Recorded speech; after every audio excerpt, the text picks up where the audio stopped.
Hey guys, welcome back. It's Monique Rochelle. So today I'm going to be talking about how we scaled as a small business. So hopefully this is like one of the most asked questions I get. How did I scale? What did I do? Was it the marketing agency that helped me scale? But there's a lot of things that you can do on your own before you even hire a marketing agency. So that's what we're going to talk about today. Just a brief little overview of what my business is doing now. We are actually on track to do at least like 500,000. So it's exciting and it's nerve-wracking and it's stressful, but it's been worth it so far. And so I'm going to help you and give you some of the things that I did before the agency and then some of the things that we do now. So come along. Let's go to the office.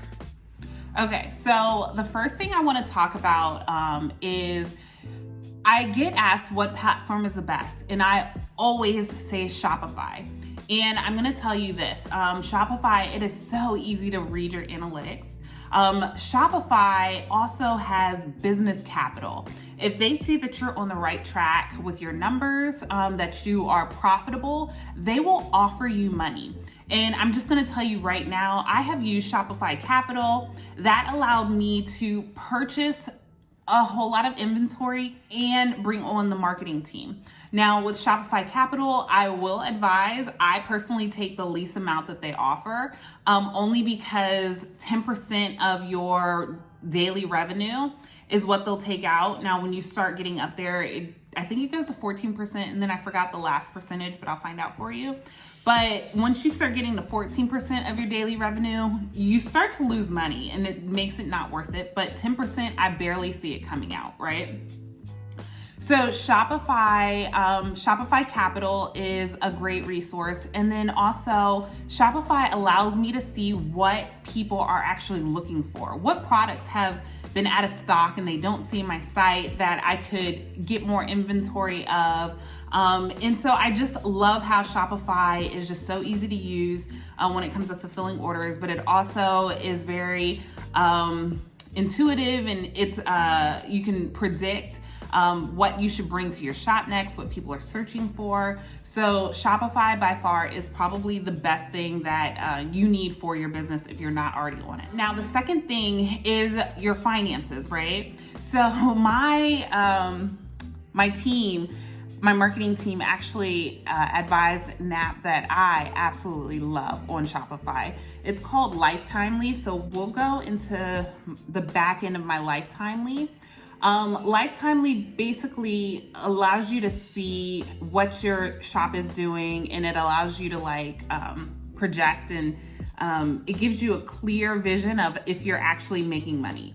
So you can make money in sales, but are you profitable? Is your business profitable? So let me go into Lifetimely really quick. Okay, so here's what Lifetimely looks like. So let's just do, what are we in, April? So let's just do January to April. So let's do January to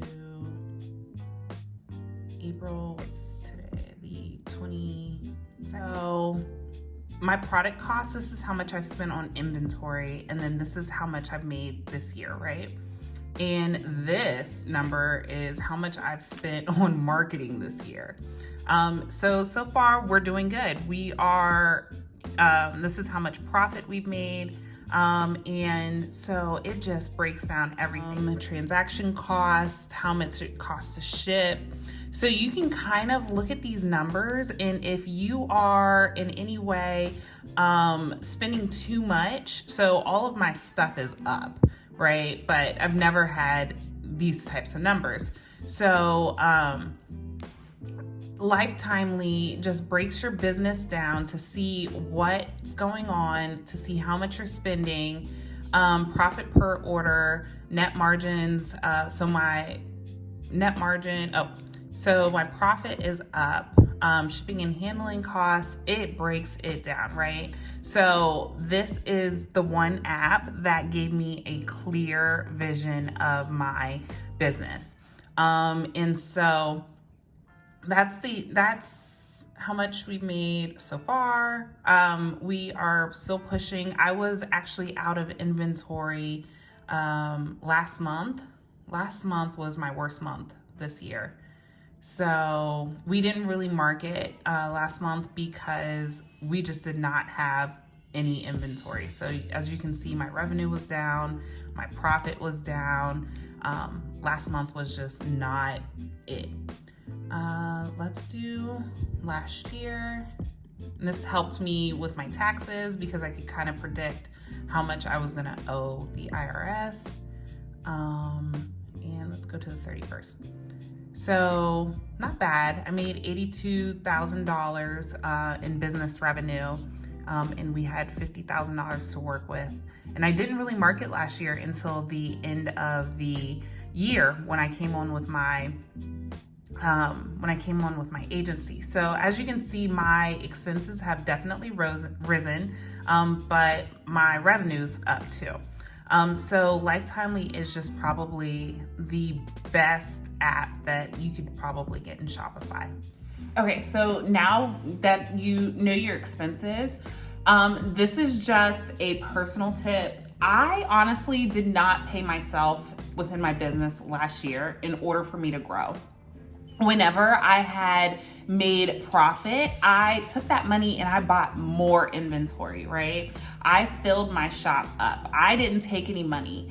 And I honestly think that that's what helped me grow so fast. Now, I did do a video about, how my business was doing. It was an 8-month update.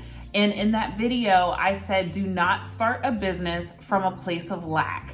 And I truly meant that, because when you are not in a good financial situation before you start your business, you start making decisions off of desperation and you need the money, and then therefore you can't buy more inventory. And it's just this cycle where you'll get stuck. But since I kept my job, Corona happened and I kept my job, and I lived off of that money, and then everything that I made in the business, I reinvested it into it, right? So I have great packaging. My packaging speaks to my customer. That's another thing.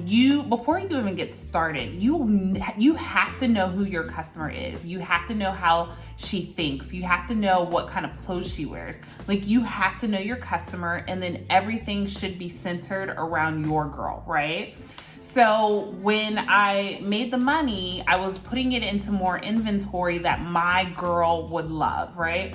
I was doing all of my photo shoots around what my girl would wear, what types of items she would love.